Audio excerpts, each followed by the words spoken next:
Oi, gente, tudo bom? Eu espero que esteja todo mundo bem. Espero que esteja todo mundo em casa na medida do possível.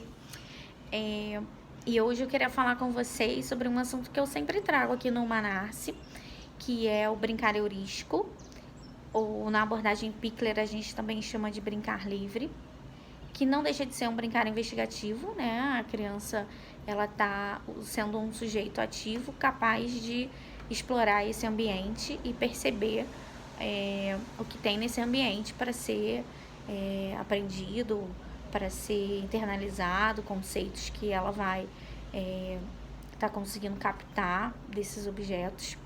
Mas hoje eu queria falar um pouquinho sobre o espaço. Esse espaço, quando a gente prepara um espaço para criança, esse espaço ele tem que ser super bem planejado, tem que ser pensado para a criança aproveitar o máximo, explorar o máximo esse espaço. Um espaço onde a criança é um sujeito ativo, capaz de estar percebendo o que tem nesse espaço e tirar dele o melhor. Então, assim, um espaço amplo na medida do possível. Algumas abordagens que ainda tratam o brincar livre do bebê, eles têm cercadinhos especiais para essas crianças, então dependendo do espaço que seja possível para essa criança brincar, também existe esse cercadinho. Mas a gente pensando hoje num contexto de dentro de casa ou num contexto de creche, eu penso num ambiente amplo, seguro, onde não existam objetos ou móveis que essa criança possa estar se machucando. Dentro da escola, da creche, é mais difícil, porque já existem os móveis onde esses brinquedos ficam, mas isso é natural, é a composição do ambiente. O que importa é que tenha um meio bem amplo para a criança estar participando disso. Uma outra questão que eu penso que é super importante é a questão do barulho, do silêncio, né? Na verdade, esse lugar ele tem que ser um lugar propício a uma concentração. Então, ele tem que ser um lugar que tenha um silêncio de acordo com o tempo que a criança vai estar ali naquela atividade. Então, assim, lugares perto de trânsito, lugares com grito, com pessoas que chegam a qualquer momento, que a criança possa se assustar. Isso tudo tem que estar muito bem planejado, né? Neste momento, a gente está fazendo essa atividade tem que ser respeitada. A criança precisa ter os seus momentos respeitados, precisa ter suas vontades respeitadas. Não é a criança quem quer impor. A questão do respeito da criança. Criança sujeito de direitos. Então, se aquele momento é um momento que ela está ali sendo assistida para brincar, a gente precisa respeitar. O brincar é o trabalho da criança. Então, a gente tem que pensar que se a criança está brincando naquele momento, ela está fazendo o melhor que ela pode para ela mesma. Como quando a gente está estudando, está lendo alguma coisa, está concentrado em alguma atividade, às vezes até mesmo um telefonema importante que a gente recebe, a gente procura um lugar especial para fazer isso, um cantinho da casa, um lugar onde a gente se sinta confortável, um lugar que a gente se sinta seguro para estar conversando, para estar lendo, para estar conseguindo se concentrar no que a gente está fazendo e também absorver o melhor daquilo.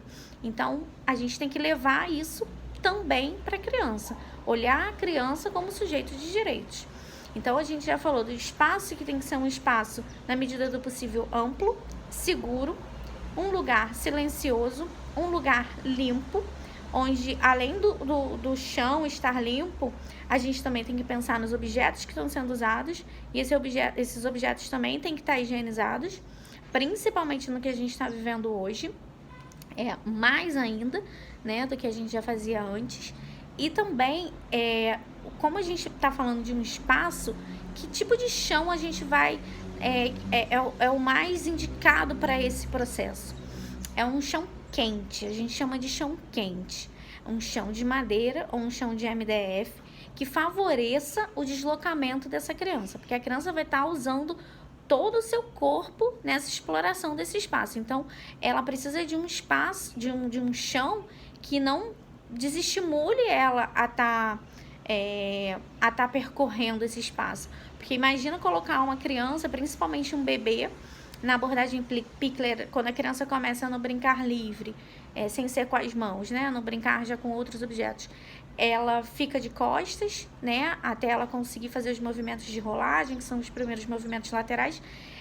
Como é que a gente vai botar uma criança dessa num chão gelado? Então, o chão quente, ele favorece que a criança explore mais, mas também é importante pensar que esse chão, ele não pode ser fofo. Às vezes, assim, eu tenho um chão frio, mas eu vou botar um tapete, eu vou botar um tapetinho daquele que é mais fofinho. O fofinho favorece que a criança fique parada. Muitas vezes ela até adormeça. E não é essa a proposta. A criança, quando ela está acordada, principalmente quando ela é bebê, a partir de 6, 7 meses, ela deve estar brincando, ela deve estar em contato com o chão, ela deve estar em contato com o ambiente, com tudo que está acontecendo. Aí você pode até perguntar, mas eu não tenho como ficar com a criança o tempo inteiro. Mas a criança é um ser independente, ela precisa da gente no momento dos cuidados. Ela pode brincar sozinha, desde que a gente planeje essas propostas, ela precisa estar independente, aprender a ser independente emocionalmente dos adultos, para que ela construa uma autoestima fortalecida, para que ela tenha segurança nela mesma. Por isso é tão importante esse brincar exploratório, esse brincar investigativo. É um brincar onde a criança aprende por ela mesma. Então, a gente precisa pensar nesses conceitos. Caso vocês tenham dúvida também, queiram conversar alguma coisa sobre isso, ou queiram que eu faça um post específico sobre isso, pode mandar as suas sugestões, tá? Mas falando desse espaço, é muito importante a gente pensar que o brincar heurístico não é pegar uma cesta de brinquedos e colocar ali e deixar ao léu. A gente tem que planejar essa atividade num espaço propício, amplo, silencioso, limpo, seguro, onde a criança se sinta confortável, onde o chão seja adequado para esse tipo de exploração e onde a gente sabe que a criança vai tirar daquilo ali o melhor que ela puder. Porque lembra que o conceito do brincar, ele é um conceito de desenvolvimento. Mesmo que a criança pequena ainda não desenvolva a socialização, ela está desenvolvendo conceitos para ela que depois vão ser utilizados na vida. Então, eu quero que vocês fiquem com essas dicas do espaço apropriado. E qualquer dúvida ou qualquer sugestão, eu tô aqui para a gente conversar. Lembrando que esse espaço é nosso. E o que eu puder ajudar, ou que a gente pudesse ajudar, é melhor para quem? Para as crianças, que é o nosso foco aqui, da primeira infância. Então, espero que vocês tenham gostado. A gente pode estar explorando mais esse tema ou qualquer outro tema, tá bom? Um beijo para todo mundo. Tchau, tchau.